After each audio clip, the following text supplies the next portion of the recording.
जय हिंद साथियों, कैसे हो आप सभी। उम्मीद है आप बहुत अच्छे से अपनी यूपीएसआई की तैयारी को कर रहे होंगे। तो दोस्तों, यहाँ पर हमने पिछले वीडियो में क्रिया चैप्टर को स्टार्ट किया था, जिसमें मैंने आपको सकर्मक और अकर्मक क्रिया के बारे में पढ़ा दिया था। तो आज के इस वीडियो में हम जानेंगे कि आप अकर्मक क्रियाओं से सकर्मक क्रिया कैसे बना सकते हैं। जी हाँ, आप अकर्मक क्रियाओं से सकर्मक क्रिया भी बना सकते हैं। इसका मैं आपको आज 4 नियम बताऊंगा। ठीक है, तो आइए वीडियो को शुरू करते हैं।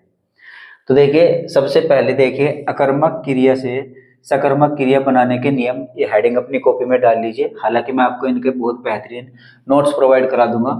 तो देखिए, जो सबसे पहला नियम है उसको एक बार बहुत अच्छे से फोकस करके सुनिएगा मुझको और देखिएगा। दो अक्षरों की धातु से बनी अकर्मक क्रिया के प्रथम वर्ण पर अ की मात्रा, ये देखिए, अ की मात्रा बनाकर अकर्मक से सकर्मक क्रिया बनाई जाती है। ठीक है, अब ये क्या लिखा गया है इसको चलिए आप समझते हैं आसान भाषा में। तो देखिए, दो अक्षरों की धातु का मतलब क्या होता है। मैंने कल के वीडियो में जब क्रिया चैप्टर को स्टार्ट किया था तो वहां पर आपको बताया था कि धातु क्या होती है। ठीक है, तो क्रिया का जो मूल रूप होता है ना, उसको धातु कहते हैं। अब देखिए, दो अक्षरों की धातु जैसे कि ये लद, मर, कट, ढल, गढ़, टल, ये इस तरीके की दो अक्षर की जो धातु होती है ना, उनको यहाँ पर इस तरीके से यहाँ पर लिखा गया है, इसको देख लीजिए। तो देखिए, जो दो अक्षरों की धातु से बनी अकर्मक क्रिया, अब ये दो अक्षरों की धातु हो गई इस साइड में, इनसे हम अकर्मक क्रिया बनाएंगे। इनसे जो क्रिया बनाएंगे ना, वो अकर्मक क्रिया बनेगी। जैसे कि देखिए, लद से हो जाएगा लदना। ठीक है, लद से क्या हो जाएगा, लदना बन गई ना आपकी। ये लदना जो है ये आपकी अकर्मक क्रिया है। ऐसे यहाँ पर मर से हो जाएगा मरना, कट से हो जाएगा कटना, ढल से हो जाएगा ढलना, और गढ़ से हो जाएगा गढ़ना, टल से हो जाएगा टलना। यानी यहाँ पर दो अक्षरों की धातु से जो अकर्मक क्रियाएं बनती है, ठीक है, ये बन गई हमारी अकर्मक क्रिया, जो कि हमारी इस परिभाषा में लिखा गया है।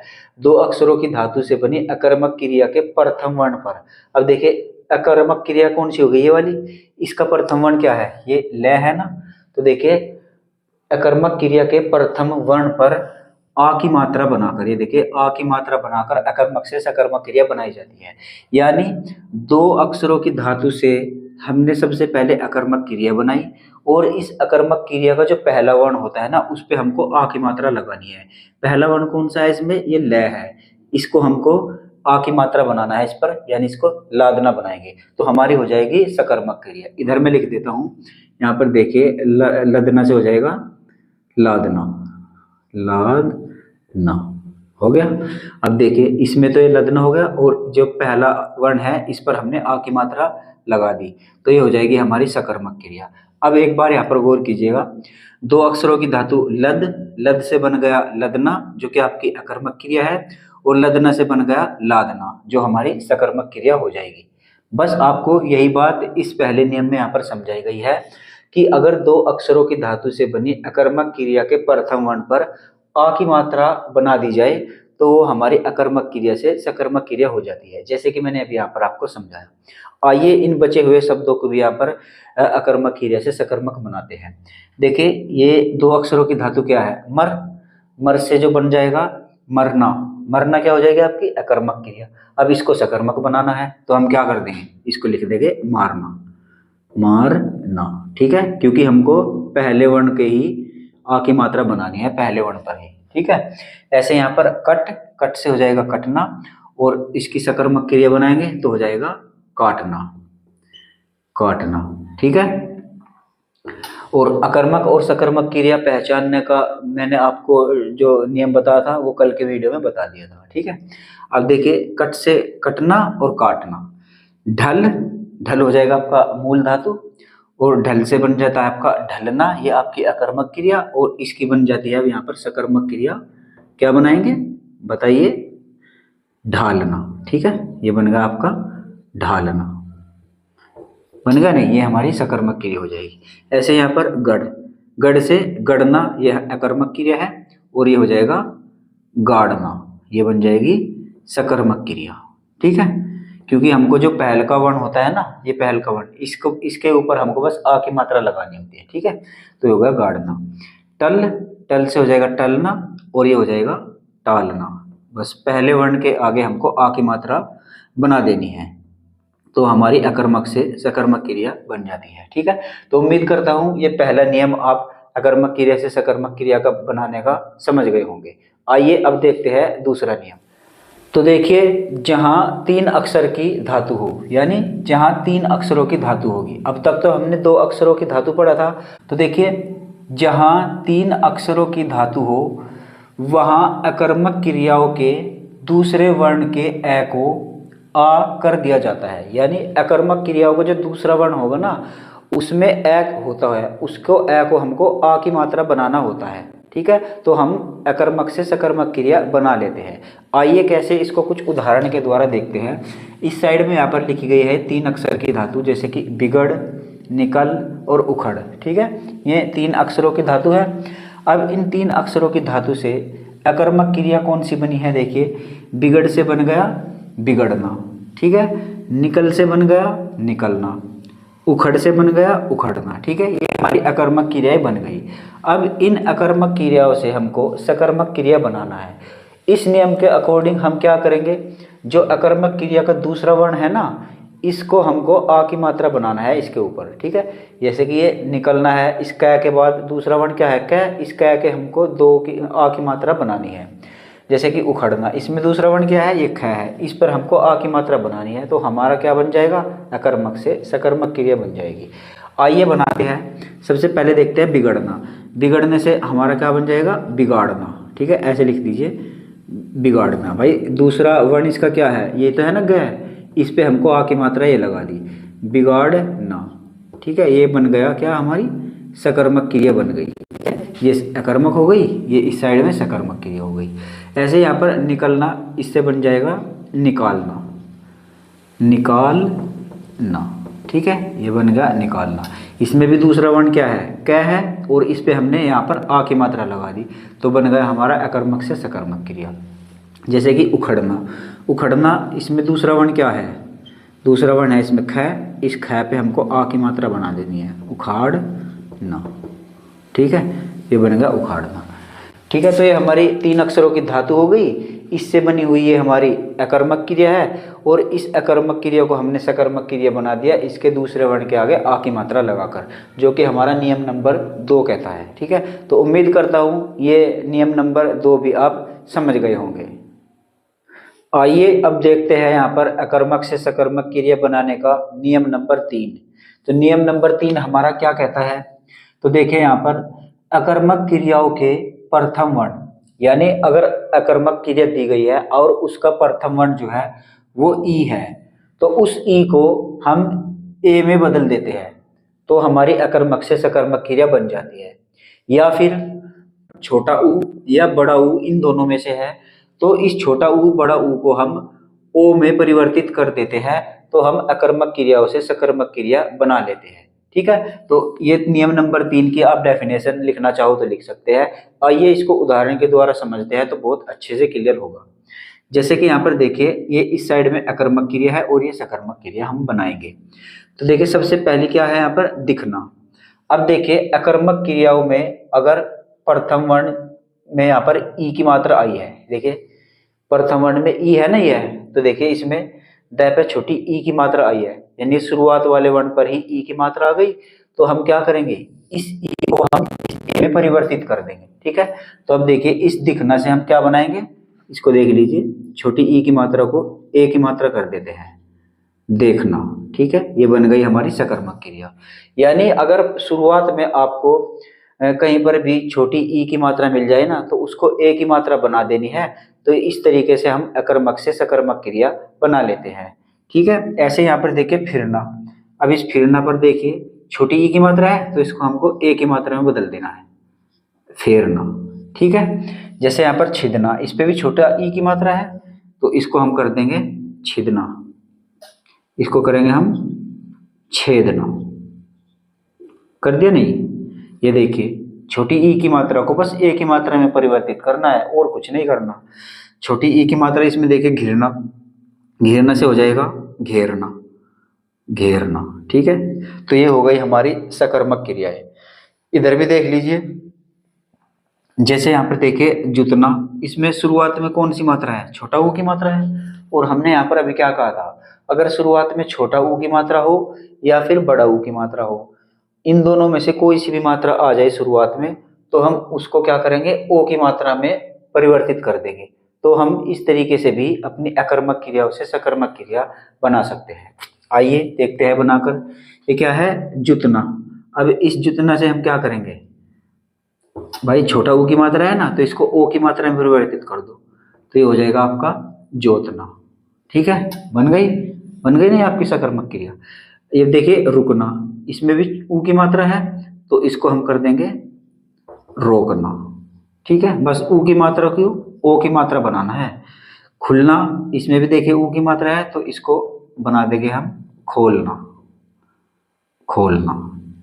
ठीक है, ये देखिए मुड़ना, इसमें भी ऊ की मात्रा है, तो इसको भी हम ओ की मात्रा बना देंगे। मुड़ना है ना, तो देखिए मुड़ना, इसको बना देंगे मोड़ना।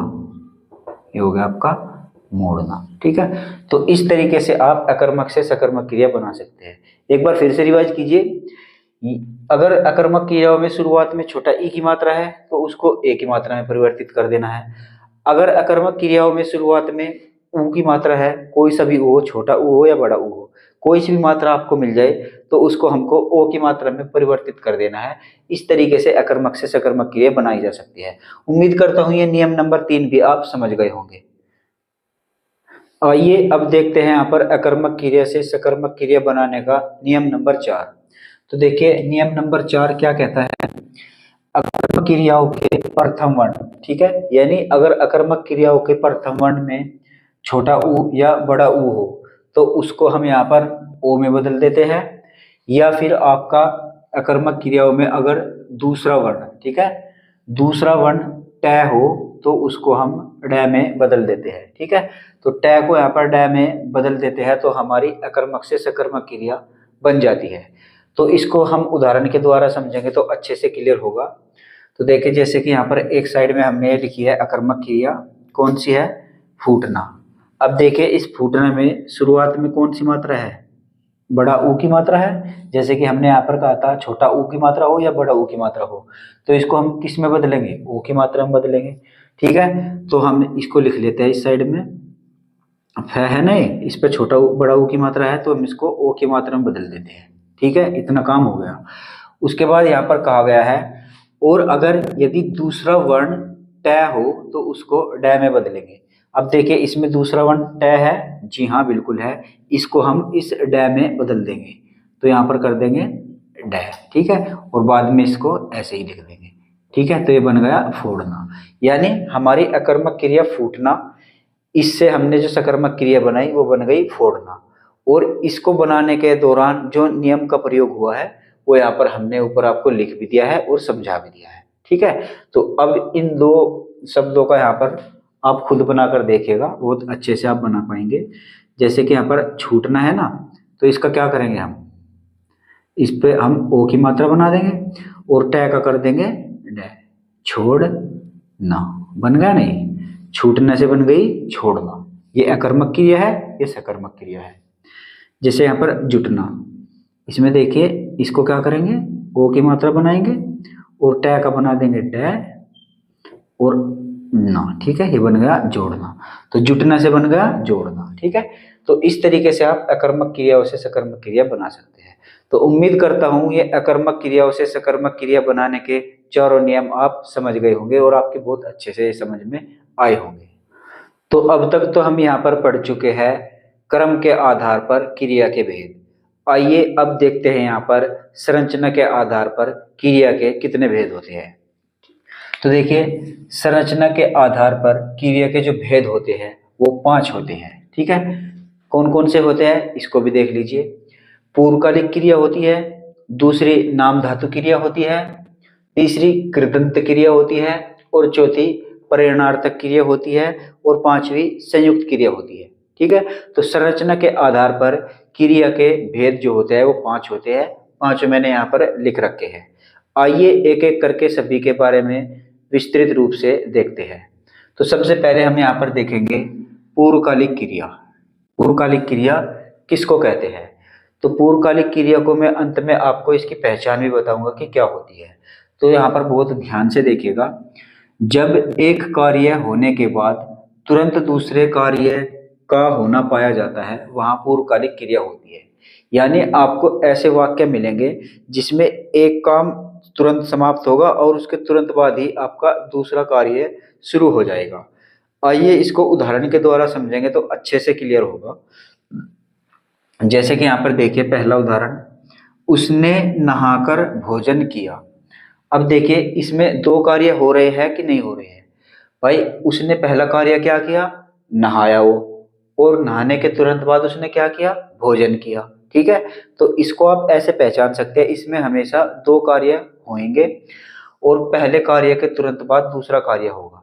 तो जैसे इसने कहा है उसने नहाकर भोजन किया, तो इसमें पूर्वकालिक क्रिया क्या होगी, जो क्रिया पहले हुई होगी वो यहाँ पर आपकी पूर्वकालिक क्रिया होती है। जैसे कि नहाकर, तो उसने पहले क्या काम किया, उसने पहले नहाया ही तो है, और नहाने के तुरंत बाद उसने भोजन किया। तो यानी कि भोजन करना ये बाद की क्रिया है और पूर्वकालिक क्रिया क्या हो जाएगी, ये नहाकर। ठीक है, तो इसमें पूर्वकालिक क्रिया ये नहाकर हो जाएगा। ठीक है, समझ गए होंगे। दूसरा उदाहरण देखिए, बच्चा दूध पीकर सो गया। अब देखिए बच्चे ने यहाँ पर दो कार्य किए हैं। कौन कौन से कार्य किए हैं भाई, पहले तो बच्चे ने दूध पिया, दूध पीने का कार्य कर लिया, और दूसरा कार्य किया उसने सोने का, यानी पहले दूध पिया और उसके बाद सो गया। तो बच्चा दूध पीकर सो गया, ये जो पीकर है ये आपकी क्या हो जाएगी, पूर्वकालिक क्रिया हो जाएगी। ठीक है, अब तीसरा उदाहरण यहाँ पर देखिए, आलियान अभी सोकर उठा है। तो इसमें पूर्वकालिक क्रिया क्या हो जाएगी, ये सोकर हो जाएगी। ठीक है, चौथा उदाहरण यहाँ पर देखिए, वह खेलकर पढ़ने गया। अब देखिए इसमें वह खेलकर पढ़ने गया, यानी पहले तो वो खेला होगा और उसके बाद पढ़ने गया होगा। दो कार्य हुए कि नहीं हुए, तो इसलिए ये जो खेलकर है ये आपकी पूर्वकालिक क्रिया हो जाएगी क्योंकि वो पहले खेला है। पांचवा उदाहरण यहाँ पर देखिए, पंडित जी हवन कराकर कथा कह रहे हैं। यानी पंडित जी ने भी यहाँ पर दो कार्य किए, पहले तो उन्होंने यहाँ पर हवन कराया और हवन कराने के बाद अब कथा कह रहे हैं। दूसरा कार्य में लग गई कि नहीं लग गई, तो यहाँ पर पहला कार्य क्या, इसकी क्रिया क्या हो जाएगी, पूर्वकालिक क्रिया कराकर। पंडित जी हवन कराकर, ये कराकर जो है ये आपका पूर्वकालिक क्रिया हो जाएगा। यानी हवन कराना, कराना क्या होगा, पूर्वकालिक क्रिया ही तो होगा। और उसके बाद ये कथा कह रहे हैं। ठीक है, अब दूसरा काम स्टार्ट हो गया। तो कहने का मतलब ये है, अगर पूर्वकालिक क्रिया आपसे पूछी जाती है तो वहां पर आपको वाक्य में दो कार्य होते मिलेंगे, जिसमें पहले कार्य को समाप्त करके दूसरा कार्य तुरंत शुरू हो जाएगा, और जो पहला कार्य करने की जो क्रिया होती है ना उसको ही पूर्वकालिक क्रिया कहते हैं।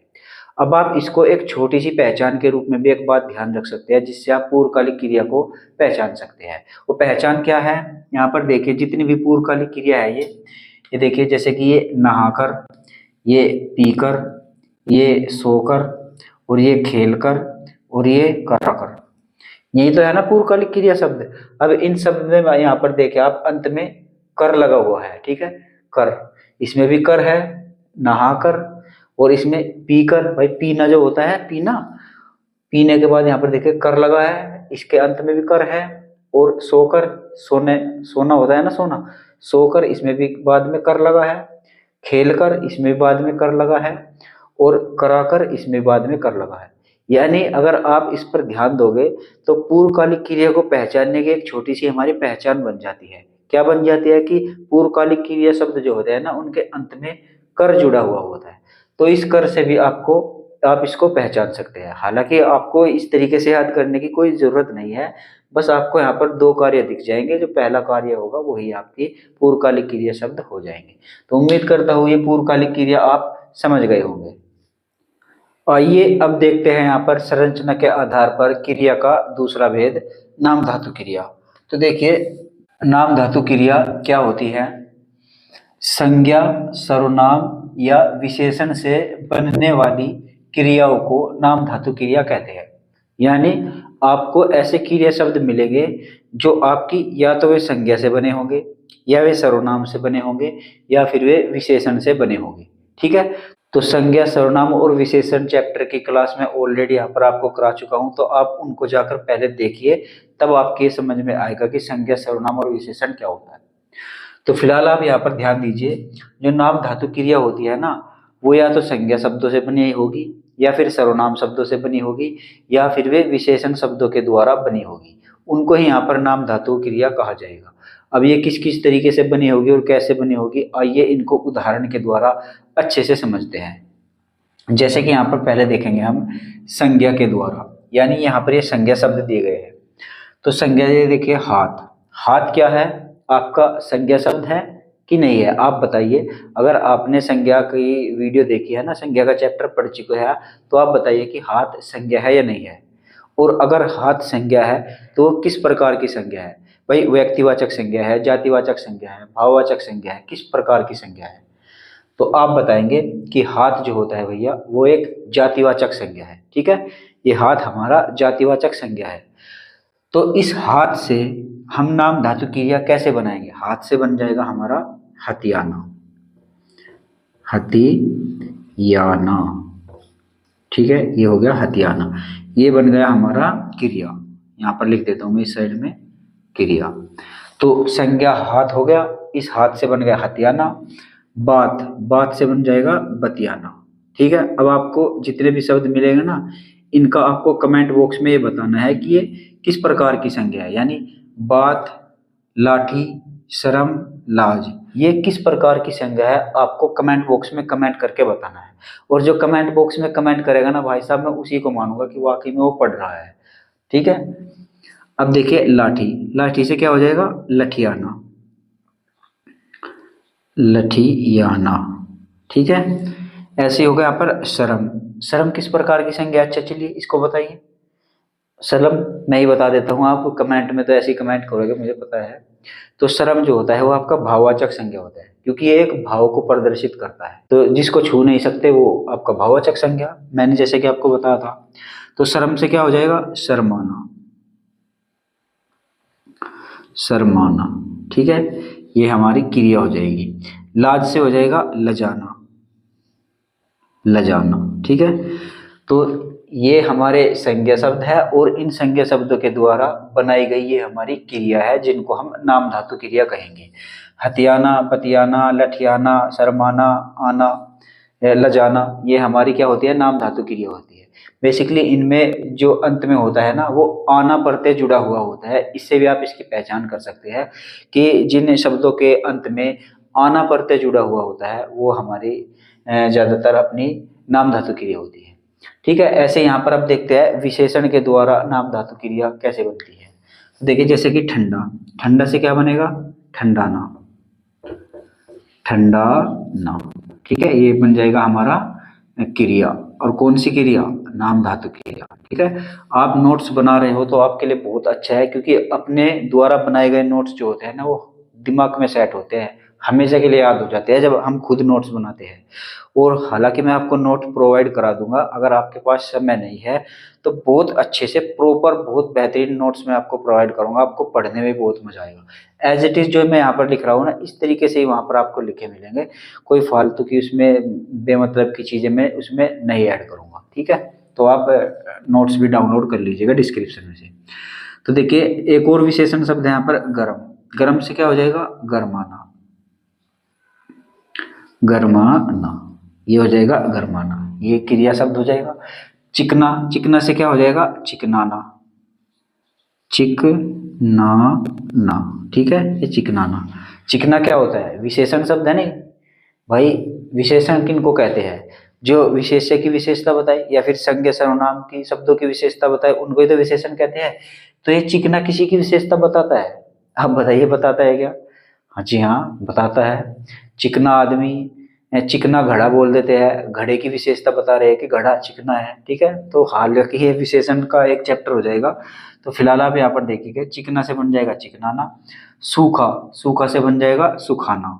ठीक है, सुखाना, सुखाना। ठीक है, ये हमारे इस साइड में विशेषण शब्द है, और इनसे बनी ये हमारी नाम धातु क्रिया है। ऐसे यहाँ पर ये सर्वनाम, सर्वनाम में जैसे कि एक देख लीजिए अपना, इससे क्या हो जाएगा, अपनाना, अपनाना, ये हो जाएगी हमारी नाम धातु क्रिया। ठीक है, तो नाम धातु क्रिया क्या है, एक बार फिर से आप इसको रिकॉल कीजिएगा। जो क्रियाएं संज्ञा, सर्वनाम या विशेषण शब्दों के द्वारा बनाई जाती है उनको यहाँ पर नाम धातु क्रिया कहा जाता है। ठीक है, उदाहरण मैंने आपके सामने यहाँ पर पेश कर दिए, उम्मीद करता हूँ ये आपकी समझ में आ गए होंगे। आइए अब देखते हैं यहाँ पर संरचना के आधार पर क्रिया का तीसरा भेद, कृदंत क्रिया। अब देखिए कृदंत क्रिया क्या होता है। वे क्रिया शब्द जिनमें ना प्रत्यय नहीं लगा होता उनको यहाँ पर कृदंत क्रिया कहते हैं। यानी आपने देखा होगा जितने भी क्रिया शब्द होते हैं उनमें ना प्रत्यय जुड़ा हुआ होता है, उनको यहाँ पर क्रिया का सामान्य रूप कहते हैं। जैसे कि खेलना, पढ़ना, चलना, उठना, सभी में अंत में क्या लगा हुआ है, ना जुड़ा हुआ है कि नहीं जुड़ा हुआ है। तो सभी के अंत में ना प्रत्यय अगर जुड़ा हुआ होता है तो वो क्रिया का सामान्य रूप होता है। लेकिन कृदंत क्रिया में क्या होगा, इनके अंत में ना प्रत्यय नहीं लगा होगा, फिर भी ये क्रिया का काम करेंगे। तो कैसे, आइए देखते हैं। जैसे कि यहाँ पर ये तो मैंने आपको बता ही दिया, खेलना, पढ़ना, चलना, इन सभी के अंत में क्या लगा है, ये ना प्रत्यय जुड़ा हुआ है। ठीक है, ये जुड़ा हुआ है ना, ये तो जिनके अंत में ना प्रत्यय जुड़ा हुआ है तो वे तो होती है आपकी सामान्य रूप, यानी ये क्रिया का सामान्य रूप है। ठीक है, ये वाला। लेकिन हमारी कृदंत क्रिया ये होती है जैसे कि खेलेगा। ठीक है, अब देखिए इसमें ना प्रत्यय तो नहीं जुड़ा हुआ है, तो खेलेगा आपकी कृदंत क्रिया होगी क्योंकि अंत में इसमें ना नहीं जुड़ा हुआ है। जैसे कि खेलता, खेलता अपने आप में क्रिया का काम करता है नहीं भाई, वह लड़का खेलता है, बोल दे नहीं, क्रिया का काम कर दिया। लेकिन इसके अंत में ना प्रत्यय नहीं जुड़ा हुआ है तो इसलिए क्या हो जाएगी, कृदंत क्रिया हो जाएगी। जैसे कि ये पढ़ेगा, ये पढ़ा है, पढ़ धातु से बना है ना, ये बना है पढ़ेगा, अंत में ना प्रत्यय नहीं जुड़ा है इसलिए ये हो जाएगा कृदंत क्रिया। जैसे कि पढ़ा, पढ़ो, ठीक है, इनके किसी के भी अंत में ना प्रत्यय नहीं जुड़ा हुआ है इसलिए कृदंत क्रिया है। जैसे कि चल से बन जाता है चलेगा, अंत में ना प्रत्यय नहीं है, चल इसमें भी नहीं है, चलेगी, चले, ठीक है, तो इनके अंत में किसी में भी ना प्रत्यय नहीं जुड़ा हुआ है। और जिन क्रिया शब्दों के अंत में ना प्रत्यय नहीं जुड़ा हुआ होता है वे होती है आपकी कृदंत क्रिया। ठीक है, तो अगर आप स्क्रीनशॉट लेना चाहो तो ले सकते हो, वैसे मैं आपको नोट्स प्रोवाइड करा ही दूंगा। उम्मीद करता हूँ ये कृदंत क्रिया भी आप समझ गए होंगे। आइए अब देखते हैं यहाँ पर संरचना के आधार पर क्रिया का चौथा भेद। तो क्रिया का चौथा भेद जो होता है वो होता है आपका प्रेरणार्थक क्रिया। ठीक है, तो प्रेरणार्थक क्रिया क्या होता है, आइए इसको बेसिक से समझते हैं। देखिए, जब कोई काम स्वयं न करके किसी दूसरे से उस काम को करवाने के लिए प्रेरित किया जाता है, यानी यहाँ पर जो कार्य होगा वो खुद न करके, स्वयं न करके किसी दूसरे को उस कार्य को करने के लिए प्रेरित किया जाएगा, तो वहाँ पर हमारी जो होती है प्रेरणार्थक क्रिया होती है। जैसे कि आपको नाम से ही स्पष्ट हो रहा है, यहाँ पर किसी को कार्य करने के लिए प्रेरणा दी जाती है। प्रेरणार्थक क्रिया का मतलब है प्रेरणा देना। ठीक है, तो उसको यहाँ पर प्रेरणार्थक क्रिया कहते हैं। अब देखिए यहाँ पर प्रेरणार्थक क्रिया, प्रेरणार्थक क्रिया में दो कर्ता होते हैं। ठीक है, ये देखिए प्रेरणार्थक क्रिया में दो कर्ता होते हैं। कौन कौन से कर्ता होते हैं, एक होता है आपका प्रेरक और एक होता है प्रेरित। जैसे कि यहाँ पर लिखा हुआ है प्रेरक और प्रेरित। अब ये दोनों क्या होते हैं, प्रेरक का मतलब होता है जो किसी कार्य को करने के लिए प्रेरित करता है, और प्रेरित क्या होता है, जो किसी कार्य से प्रेरित होता है। अब इसका मतलब सरल भाषा में समझिए, जैसे कि मैं यहाँ पर किसी को बोल रहा हूँ कि तुम चाय बनवा कर लाओ, मैंने यहाँ पर कहा है इसलिए मैं हो गया यहाँ पर प्रेरक, क्योंकि मैं उसको प्रेरित कर रहा हूँ चाय बनाने के लिए। अब ये जो मुझसे सुनकर गया है ये किसी और से चाय बनवाएगा, तो ये जो मुझसे सुनकर गया है ना, यानी ये मुझसे प्रेरित होकर गया है, जिसको मैं बोल रहा हूँ वो यहाँ पर हो जाता है प्रेरित।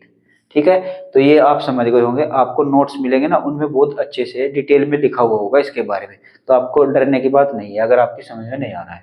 तो प्रेरक और प्रेरित दोनों का मतलब आप समझ गए होंगे। अब देखिए यहाँ पर कुछ उदाहरण देखते हैं प्रेरणार्थक क्रिया के, जिससे हम इसको बहुत अच्छे से क्लियर कर लेंगे।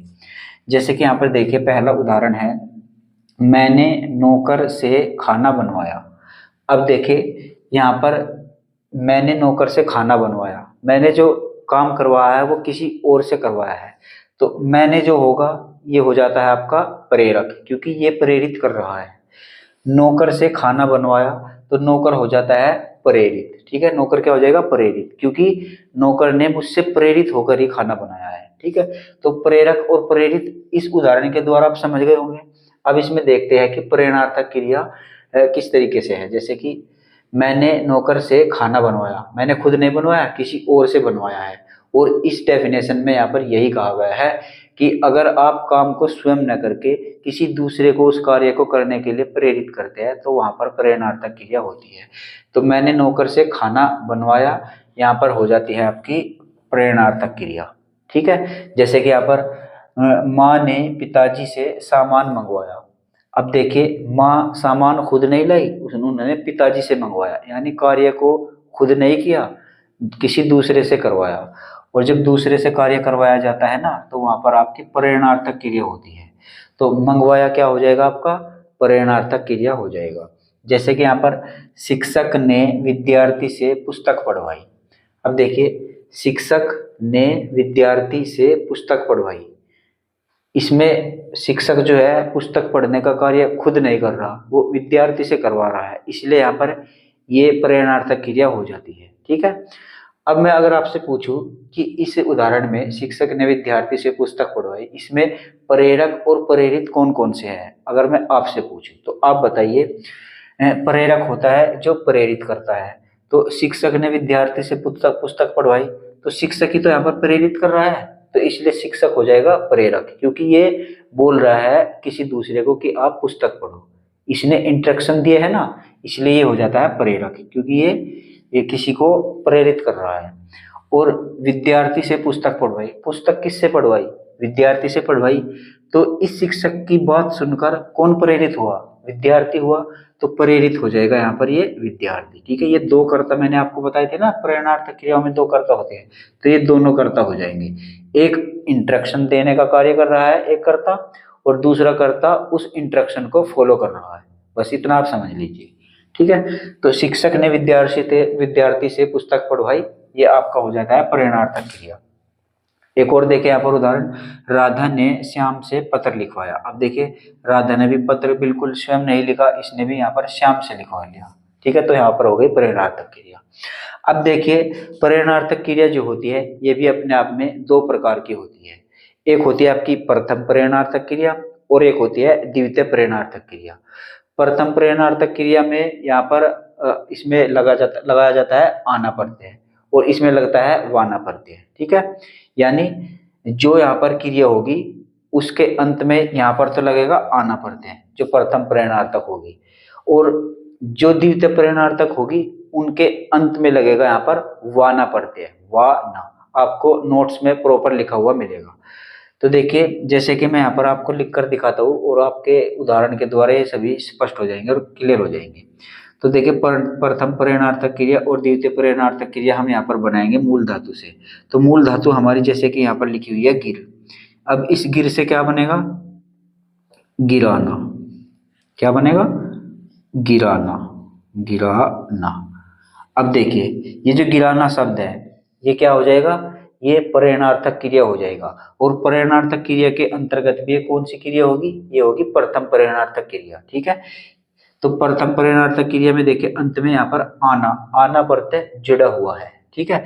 अगर हम यहाँ पर बात करें कि इससे ही हमको यहाँ पर द्वितीय प्रेरणार्थक क्रिया बनानी है तो कैसे बनाएंगे, तो प्रथम प्रेरणार्थक क्रिया से हम द्वितीय प्रेरणार्थक क्रिया बनाएंगे गिरवाना। ठीक है। तो प्रथम प्रेरणार्थक क्रिया से द्वितीय प्रेरणार्थक क्रिया बनानी हो तो यहाँ पर बन जाता है गिरवाना। यहाँ पर गिराना मतलब खुद हम उस कार्य को करेंगे, गिराएंगे, और द्वितीय प्रेरणार्थक में किसी और से गिरवाएंगे। ठीक है। बस इतनी आपको ध्यान रखनी है। और प्रथम प्रेरणार्थक क्रिया के अंत में आना प्रत्यय जुड़ा हुआ होता है और द्वितीय प्रेरणार्थक क्रिया के अंत में वाना प्रत्यय जुड़ा हुआ होता है। ठीक है। उम्मीद है आप ये समझ रहे होंगे। और उदाहरण यहाँ पर लिखे गए हैं, इनको भी यहाँ पर देखते हैं। जैसे कि जग, जग से बनेगा जगाना, यानी किसी को अगर जगाना हो तो हम खुद भी जगा सकते हैं, जगाना, और किसी और के द्वारा भी जगा सकते हैं, तो हम इसको लिखेंगे जगवाना, जगवाना। ठीक है। अब देखिए, इसमें वाना प्रत्यय जुड़ गया। ठीक है। ऐसे यहाँ पर उठ, उठ से हम क्या होंगे, किसी को उठाएंगे, उठाना। ठीक है। इसमें आना प्रत्यय हो गया। और यहाँ पर हो जाएगा उठवाना, किसी और से भी उठवा सकते हैं, उठवाना। ठीक। जैसे यहाँ पर लिख, लिख से क्या हो जाएगा, लिखाना, लिखाना, और इससे हो जाएगा लिखवाना, लिखवाना। ठीक है। जैसे कि यहाँ पर सुन से क्या हो जाएगा, सुनाना, सुनाना, और द्वितीय प्रेरणार्थक में हो जाएगा इसका सुनवाना, सुनवाना। ठीक है। और यहाँ पर उड़ है, उड़ से हो जाएगा उड़ाना, उड़ाना, और द्वितीय प्रेरणार्थक इसका बनाएंगे तो हो जाएगा उड़वाना, उड़वाना। ठीक है। तो इस तरीके से प्रेरणार्थक क्रिया भी दो प्रकार की होती है, प्रथम प्रेरणार्थक क्रिया और द्वितीय प्रेरणार्थक क्रिया। प्रथम प्रेरणार्थक क्रिया के अंत में यहाँ पर आना प्रत्यय जुड़ा हुआ होता है, और द्वितीय प्रेरणार्थक क्रिया के अंत में यहाँ पर वाना प्रत्यय जुड़ा हुआ है। हालांकि मैं जब आपको नोट्स प्रोवाइड कराऊंगा ना, तो उनमें यहाँ पर बहुत अच्छे से और भी अधिक उदाहरणों को यहाँ पर शामिल किया गया है। तो यहाँ पर बोर्ड पर जगह कम रहती है, तो मेरा फोकस बस आपको समझाने पर ही रहता है कि आपके किसी तरीके से कंसेप्ट समझ में आ जाए। बाकी पूरा मटेरियल आपको नोट्स में मिल जाएगा। तो उम्मीद करता हूँ ये संरचना के आधार पर क्रिया का चौथा भेद भी आप समझ गए होंगे, प्रेरणार्थक क्रिया। तो आज के इस वीडियो को बस यहीं पर विराम देते हैं। बाकी जो इसका संरचना के आधार पर क्रिया का जो पांचवा भेद है संयुक्त क्रिया, उसको हम कल की वीडियो में पढ़ेंगे, क्योंकि वो काफी लंबा टॉपिक है, और आगे का जो क्रिया का हिस्सा बचा हुआ है उसको भी कल ही के वीडियो में हम यहाँ पर कवर करेंगे। तो आज के इस वीडियो में बस इतना ही। वीडियो कैसी लगी आप कमेंट बॉक्स में कमेंट करके जरूर बताइएगा। अच्छी लगी हो, बुरी लगी हो, आप अपना फीडबैक जरूर दीजिएगा, जिससे कि हम और वीडियोस बनाने के लिए मोटिवेट हो सके। तो इस वीडियो में बस इतना ही। मिलते हैं अपने अगले वीडियो में, तब तक के लिए जय हिंद।